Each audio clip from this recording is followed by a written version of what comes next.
देखने वालों को फर्रुख वक़ार का आदाब सलाम। साहिबान, अब तक मैंने मोहम्मद रफ़ी साहब से जुड़ी बातें, किस्से, यादें और इंटरव्यूज़ आपके लिए पेश किए। वो आगे भी जारी रहेगा, मगर आज से एक नया सिलसिला शुरू कर रहा हूँ जिसे मैंने नाम दिया है यादें माजी, जिसके तहत हम हिंदी सिनेमा के गुजरे दौर में झांकेंगे और जानेंगे कि उस दौर की कैसी यादें हैं। उम्मीद है ये सिलसिला भी आप पसंद फरमाएंगे। एक दौर था हिंदी सिनेमा में जब फिल्में भी स्लो बनती थी और उसमें एक्टिंग भी धीमी होती थी और गाने भी हौले हौले ही चलते थे। बड़ा ही मासूम सा दौर था। एक ही जगह पर खड़े होकर एक पेड़ की डाली पकड़कर पूरा का पूरा गीत हो जाता था और जिसे देखिए बस एक जैसी धुनें बनाता था, क्योंकि फिल्मों ने अभी अभी तो बोलना सीखा था।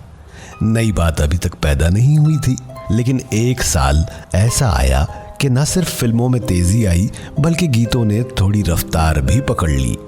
अब गीत रेंगते हुए नहीं थे बल्कि अच्छे खासे दौड़ने लगे थे और ये साल था 1949।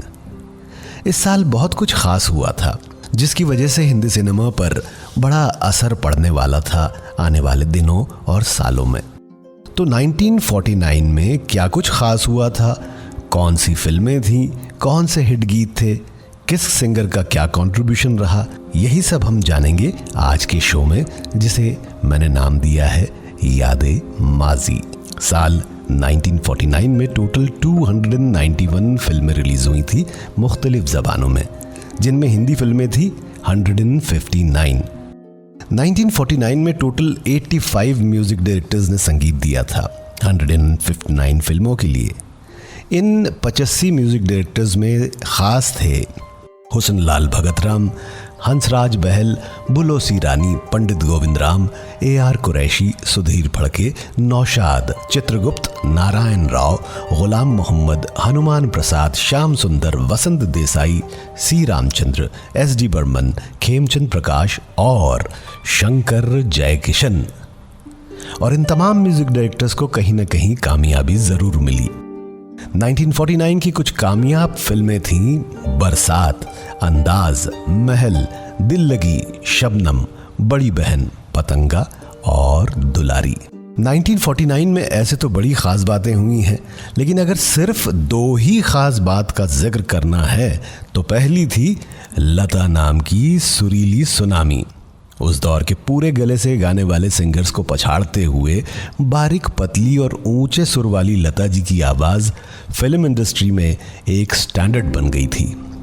ऐसे तो लता जी 3 साल पहले से ही गा रही थी, लेकिन 1949 में उनके उरूज का दौर शुरू हुआ और फिर पूरे सब कॉन्टिनेंट में लता ही लता छा गई थी।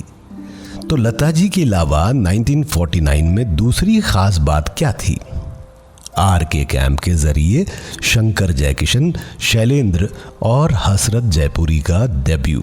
अपने यूनिक ऑर्केस्ट्रेशन के बल पर शंकर जयकिशन ने आने वाले 20 साल राज किया। 14 सितंबर 1949 के रोज भारत के संविधान ने हिंदी को अपनी राष्ट्रभाषा घोषित किया था। जून 1949 से फिल्म डिविजन्स की शुरुआत हुई थी। उन दिनों 5 ज़बानों में फिल्म डब की जाती थी, यानी इंग्लिश, हिंदी, बंगाली, तेलुगु और तमिल में। हिंदी सिनेमा की पहली फिल्म जिसे अडल्ट सर्टिफिकेट मिला था वो मानी जाती है 1950 की फिल्म हंसते आंसू, जिसमें मोतीलाल साहब और मधुबाला थे। लेकिन बहुत कम लोग जानते हैं कि इससे पहले 1949 की फिल्म बरसात, जो कि 21 सितंबर को रिलीज हुई थी, पहले उसे U यानी अनरिस्ट्रिक्टेड सर्टिफिकेट मिला था। लेकिन इसी बीच 1918 के इंडियन सिनेमेटोग्राफ एक्ट में अमेंडमेंट हुआ, जिसकी वजह से बरसात को अडल्ट सर्टिफिकेट दी गई। यानी ये कहा जा सकता है कि पहली हिंदी अडल्ट फिल्म थी 1949 की बरसात। 1949 में बरसात का सीधा कंपटीशन था फिल्म अंदाज से। 26 अगस्त 1949 को रिलीज हुई थी फिल्म अंदाज। महबूब खान के डायरेक्शन में बनने वाली इस फिल्म में पहली और आखिरी बार दिलीप कुमार साहब और राज कपूर साहब नजर आए थे साथ में नरगिस जी भी थी। इस फिल्म के बाद कभी ऐसा मौका नहीं आया जब दिलीप साहब और राज जी किसी और फिल्म में एक साथ नजर आए। इस फिल्म में गीत मजरू सुल्तानपुरी साहब ने लिखे थे, लेकिन इस फिल्म के बाद मजरू साहब ने 1968 तक नौशाद साहब के लिए कोई गीत नहीं लिखा, क्योंकि नौशाद साहब की जोड़ी बनती थी शकील बदायूनी जी के साथ। अंदाज राज कपूर नरगिस जोड़ी की पहली कामयाब फिल्म थी, जिसके बाद इन दोनों ने साथ में और 14 फिल्में की। इसी फिल्म से आने वाले दौर की फिल्म संगम की बुनियाद डली थी। अंदाज फिल्म में एक और अनोखी बात यह थी कि मुकेश साहब ने दिलीप कुमार साहब को प्लेबैक दिया था और राज कपूर साहब को आवाज़ मिली थी मोहम्मद रफ़ी साहब की। लेकिन आने वाले चंद ही सालों में दिलीप साहब की आवाज़ बने रफ़ी साहब और राज कपूर साहब को कई सालों तक अपनी आवाज़ दी मुकेश जी ने। इस फिल्म से लता जी को भी बहुत फ़ायदा हुआ था उनके करियर में।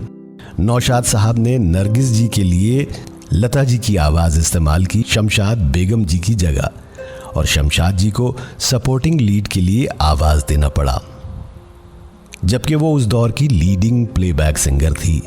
अंदाज के सभी गीत हिट हुए और इसके बाद राज कपूर साहब ने अपनी फिल्मों में लता जी की आवाज़ इस्तेमाल करना शुरू किया। 1949 में एस.डी. बर्मन साहब के पास बस एक ही फिल्म का संगीत था और वो फिल्म थी फिल्मिस्तान की शबनम। शबनम फिल्म में दिलीप कुमार साहब और कामिनी कौशल जी थे। अब तक लता जी की आवाज़ एस.डी. बर्मन साहब के कॉम्पोजिशंस में नहीं आई थी।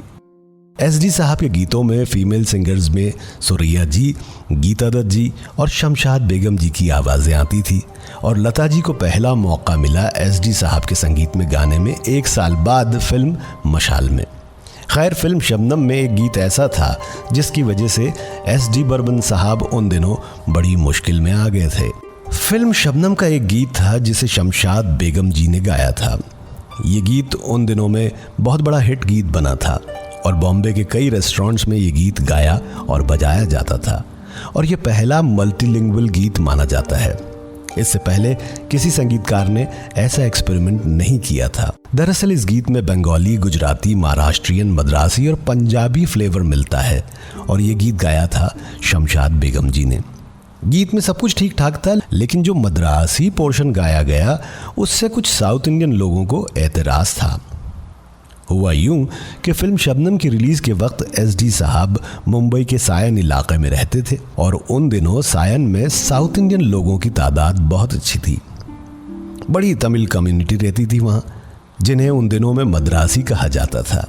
एक दिन बर्मन साहब किंग सर्कल्स जा रहे थे और उन्हें रास्ते में कुछ तमिल लोगों ने रोक लिया और पूछा कि क्या तुम एस.डी. बर्मन हो?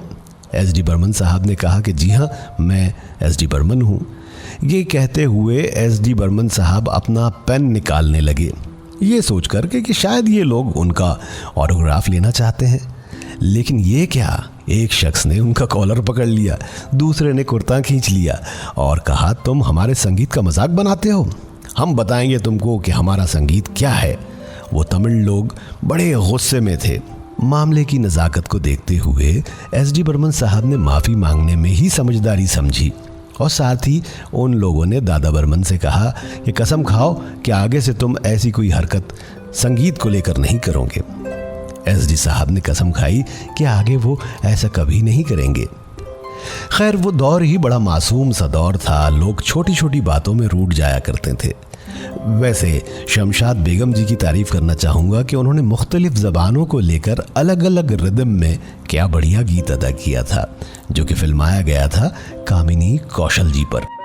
ये दुनिया रूप की चोर, बचा ले मुझे बाबू, बचा ले मुझे बाबू, बचा ले मुझे बाबू रे। 1949 मोहम्मद रफ़ी साहब के लिए बड़ा ख़ास साल रहा।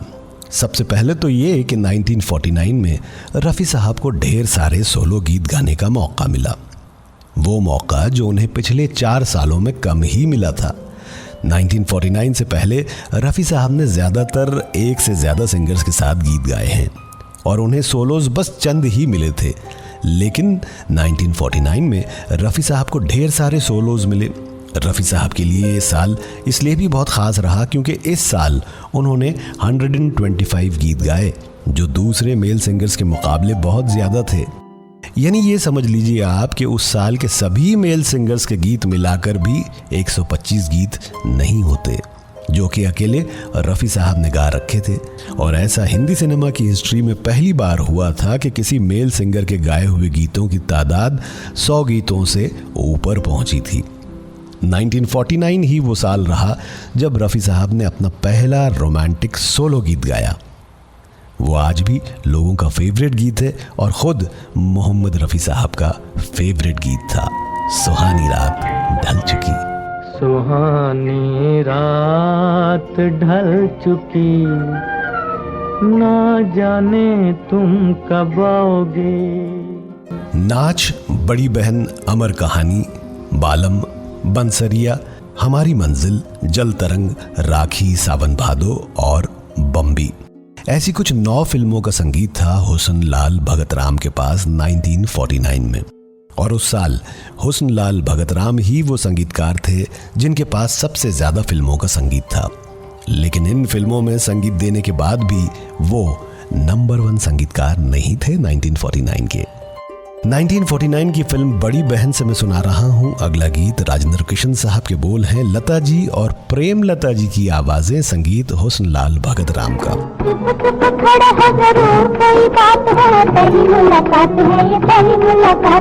फिल्म बड़ी बहन में सुरैया जी के साथ थी गीता बाली जी। ये दौर सुरैया जी और गीता बाली जी के लिए पीक का दौर था। इस साल सुरैया जी 11 फिल्मों में नजर आईं और गीता जी 10 फिल्मों में थीं। इस साल हुस्न लाल भगत राम का भी उरूज का दौर था। सी रामचंद्र साहब के संगीत में 1949 में फिल्में आई थी दुनिया, गर्ल स्कूल, नमूना, पतंगा, रोशनी, सांवरा और सिपैया। और इन फिल्मों में सिर्फ पतंगा ऐसी फिल्म थी जिसके गीत खूब चले। और उन गीतों में भी एक गीत ऐसा था जो पॉपुलर हुआ था और आज भी है। मेरे पिया, वो मेरे पिया गए रंगून, किया है वहाँ से टेलीफोन तुम्हारी।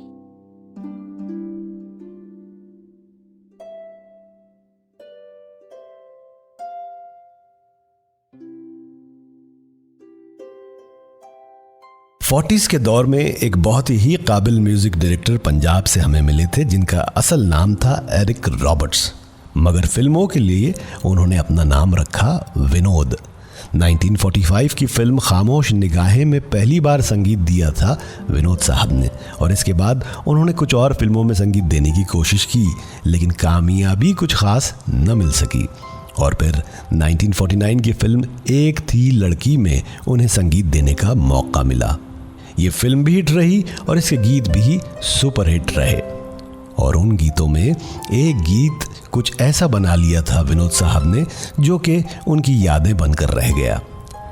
1949 में विनोद साहब ने बस एक ही फिल्म में संगीत दिया था और वो फिल्म थी एक थी लड़की। 46 की फिल्म खामोश निगाहें से लेकर 60s की फिल्म लड़की तक विनोद साहब ने 36 फिल्मों में संगीत दिया। इसके अलावा 6 पंजाबी फिल्मों में भी उनका संगीत गूंजा और 4 नॉन फिल्मी गीत भी बनाए। लेकिन उनकी यादें बस एक ही गीत में सिमट कर रह गई और वो था 1949 की फिल्म एक थी लड़की से। अजीज कश्मीरी के बोल, लता जी, रफ़ी साहब, GM दुर्रानी साहब और साथियों की आवाज़ें, संगीत विनोद साहब का। 1949 की फिल्मों से अब जिस गीत का मैं जिक्र करने जा रहा हूँ, इस गीत से लता मंगेशकर बनी थी। ये गीत है फिल्म महल से। कमाल अमरोही और नक्शब साहब के बोल हैं, लता जी की आवाज़, संगीत खेमचंद प्रकाश साहब का। गीत सुनाने से पहले आपको ये बताना चाहूँगा कि इस गीत के संगीतकार खेमचंद प्रकाश साहब की डेथ बहुत कम उम्र में हुई थी, 42 साल की उम्र में। 10 अगस्त 1950 के रोज़ खेमचंद जी इस फानी दुनिया को छोड़ गए। अफसोस तो ये कि जिस गीत ने लता जी को लता मंगेशकर बना दिया, उसकी कामयाबी भी खेमचंद प्रकाश नहीं देख पाए थे। महल फिल्म रिलीज हुई थी 13 अक्टूबर 1950 के रोज़ और इससे 2 महीने पहले ही खेमचंद प्रकाश साहब की डेथ हो गई थी। अब सबसे दिलचस्प बात बताऊं कि जो गीत लता जी के मील के पत्थर जैसा गीत है, वो पहले ऑफर किया गया था उमा देवी जी यानी टुनटुन जी को। लेकिन टुनटुन जी ने इस गीत को गाने से इनकार कर दिया था। वजह ये थी कि उन दिनों वो कारदार स्टूडियो के साथ कॉन्ट्रैक्ट में थी, जिसकी वजह से वो सिर्फ कारदार स्टूडियो के लिए ही गीत गा सकती थी। अब सोचिए कि अगर टुनटुन जी वो गीत गा लेती तो क्या होता। आएगा आएगा आएगा आएगा आने वाला आएगा। 1949 की एक ख़ास बात और बताऊं कि इस साल देवानंद साहब की सुरैया जी से मोहब्बत अपने उरूज पर थी, और जिस फिल्म के दौरान ये मोहब्बत शुरू हुई वो थी 1948 की फिल्म विद्या, जिसमें सुरैया जी और देवानंद साहब थे। कहते हैं कि इस फिल्म में शूटिंग के दौरान देव साहब ने नदी में डूबती हुई सुरैया जी को बचाया था। इसके बाद ये मोहब्बत तेज़ी से आगे बढ़ने लगी थी। 1949 की फिल्म जीत में एक बार फिर सुरैया जी और देवानंद साहब थे। इस फिल्म के दौरान देव साहब ने उन दिनों 3000 रुपए की डायमंड रिंग दी थी सुरैया जी को एज एंगेजमेंट रिंग। दोनों ने तय कर लिया था कि वो फिल्म जीत के सेट से भागकर शादी कर लेंगे, लेकिन ये राज न रहा, और इस बीच सुरैया जी की ग्रैंडमदर ने सारे भागने के खेल पर पानी फेर दिया। 1949 में देवानंद साहब ने 4 फिल्मों में एक्टिंग की थी। ये फिल्म थी नमूना, उधार, शायर और जीत। और यहाँ ये भी बताना चाहूँगा कि 1948-49 में देवानंद साहब के जो गीत बने एस.डी. बर्मन के कॉम्पोजिशंस में, उसमें उनके प्लेबैक सिंगर ना तो रफ़ी साहब थे ना ही किशोरदा, बल्कि उनके सिंगर थे मुकेश जी। जी हाँ, 1949 तक मुकेश साहब ने ही प्लेबैक दिया था देवानंद साहब को एस.डी. बर्मन के गीतों में। खैर, आइए अब आपको सुनाऊं शकील साहब के बोल, लता जी और मुकेश साहब की आवाज़ों में संगीत गुलाम मोहम्मद साहब का। ये गीत फिल्माया गया था देवानंद साहब और कामिनी कौशल जी पर, और गीत है 1949 की फिल्म शायर से। प्यार करते हैं निभाना किसको आता है, ये दुनिया है यहाँ दिल में समाना किसको आता है। 1949 में सबसे बड़ी स्टार थी मधुबाला, जिनके पास उस साल 9 फिल्में थी। अपराधी, दौलत, दुलारी, इम्तिहान, नेकी और बदी, पारस सिपहिया, सिंगार, जन्म पत्री और महल। और फिल्म महल से मधुबाला नंबर 1 स्टार बन गई थी। दरअसल फिल्म महल के लिए अशोक कुमार साहब चाहते थे कि मधुबाला की जगह मीना कुमारी को लिया जाए, लेकिन कमाल अमरोही ने मना कर दिया। तो इस तरह मधु जी को जगह मिली फिल्म महल में, और उनके साथ थे उस दौर के सुपरस्टार अशोक कुमार साहब। यहाँ एक दिलचस्प बात और बताना चाहूँगा, 1949 में अशोक कुमार साहब की बस एक ही फिल्म रिलीज हुई थी, और वो फिल्म थी महल। उन दिनों वो बॉम्बे टॉकीज़ के काम धाम में मसरूफ़ थे, इसलिए उन्होंने 1949 में सिर्फ एक ही फिल्म की। लेकिन अगले ही साल उनकी 6 फिल्में एक साथ आई थी, आधी रात, खिलाड़ी, मशाल, निशाना, समाधि और संग्राम। 1949 की फिल्म दिल लगी से है अगला गीत। शकील साहब के बोल हैं, सुरैया जी और श्याम साहब की आवाज़ें, संगीत नौशाद साहब का। इस फिल्म में श्याम कुमार, सुरैया, शारदा, श्याम, अमर और अमीर बानो थे। फिल्म में टोटल 11 गीत बनाए गए थे। नौशाद साहब ने संगीत दिया था, जिनमें 6 सोलो गीत सुरैया जी ने गाए थे, 2 सोलो रफ़ी साहब को मिले थे, 1 गीत शमशाद बेगम और उमा देवी ने गाया था, और 2 गीत शाम सुरैया ने। इन 2 गीतों में से एक था जालिम ज़माना मुझको तुमसे छुड़ा रहा है, और तू मेरा चांद मैं तेरी चांदनी। तो तू मेरा चांद मैं तेरी चांदनी पहले रिकॉर्ड हुआ था गीता जी और श्याम कुमार की आवाज़ों में, लेकिन फिर न जाने क्या हुआ, गीता जी की आवाज़ हटाकर सुरैया जी की आवाज़ इस्तेमाल हुई थी। तू मेरा चांद मैं तेरी चांदनी।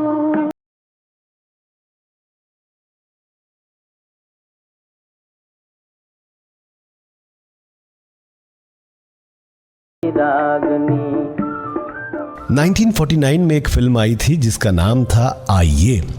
इस फिल्म के प्रोड्यूसर, डायरेक्टर और एक्टर थे कॉमेडियन याकूब साहब। फिल्म में नूर मोहम्मद चार्ली, मसूद, जानकी दास, शीला नायक, अशरफ खान और याकूब थे। ये फिल्म ज़रा भी नहीं चल पाई।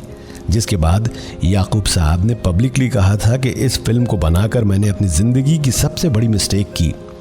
फिल्म में संगीत नाशाद साहब का था, गीत लिखे थे एस.एच. बिहारी ने और इन गीतों को लता जी, जी.एम. दुर्रानी, मुबारक बेगम और ख़ुद नाशाद साहब ने गाए थे। इसी फिल्म से डेब्यू हुआ था सिंगर मुबारक बेगम जी का। उन्हें 2 गीत मिले थे, मोहे आने लगी अंगड़ाई और आइए आओ चले चले वहाँ, जो कि मुबारक बेगम ने लता जी के साथ गाया था।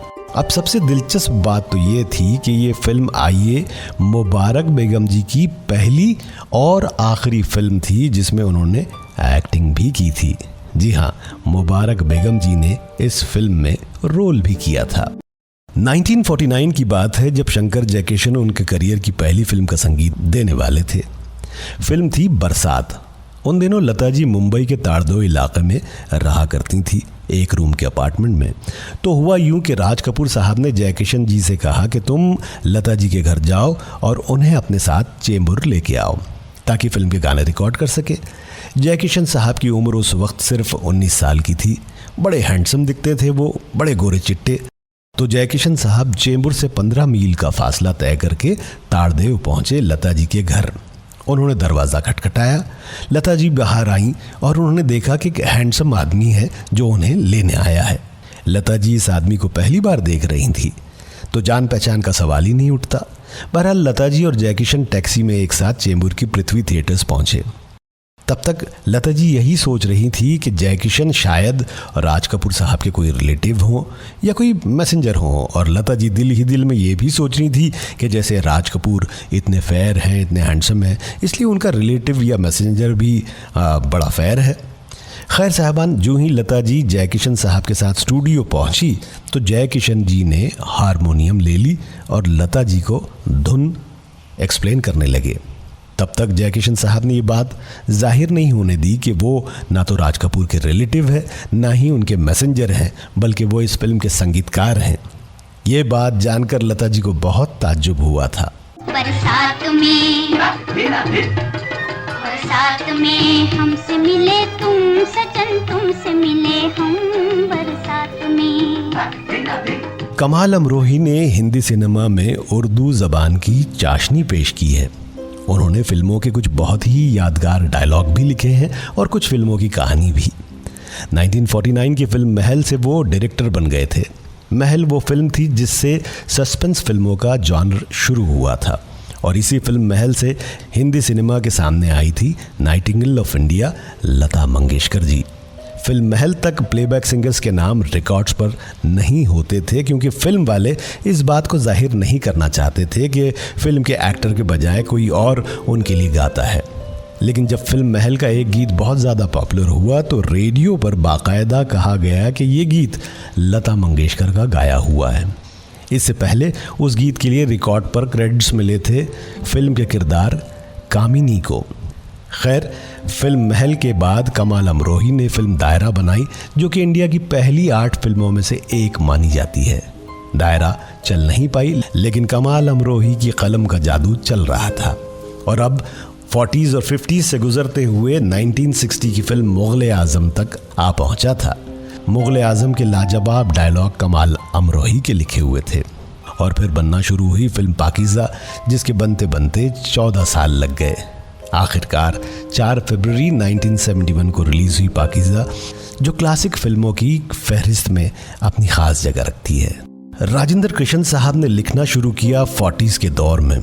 1949 में श्याम सुंदर के संगीत निर्देशन में उन्होंने कुछ गीत लिखे।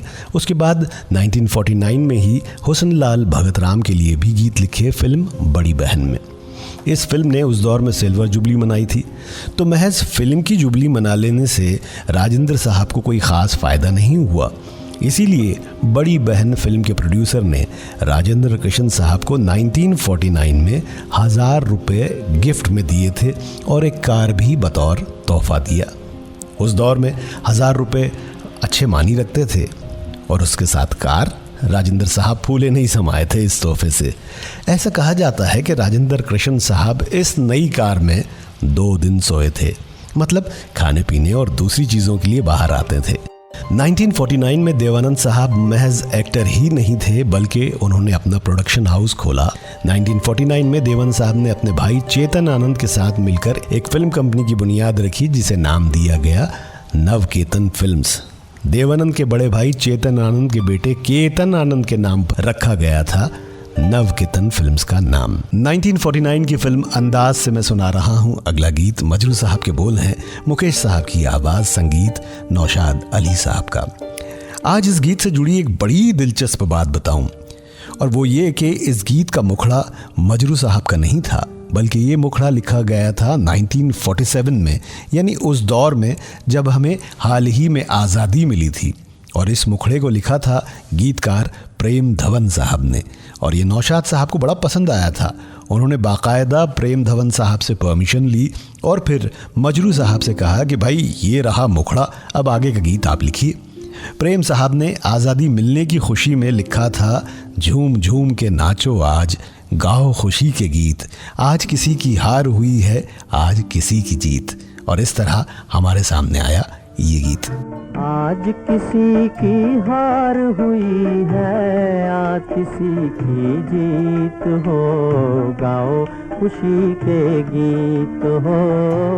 1949 हमेशा याद किया जाएगा गीतकार असद भोपाली की आमद की वजह से भी। ये वही साल था जब 18 मई 1949 के रोज असद भोपाली साहब बम्बई तशरीफ लाए थे और फिर बम्बई के ही हो गए। आगे उन्होंने 90s तक बड़े सारे बेहतरीन कामयाब गीत लिखे।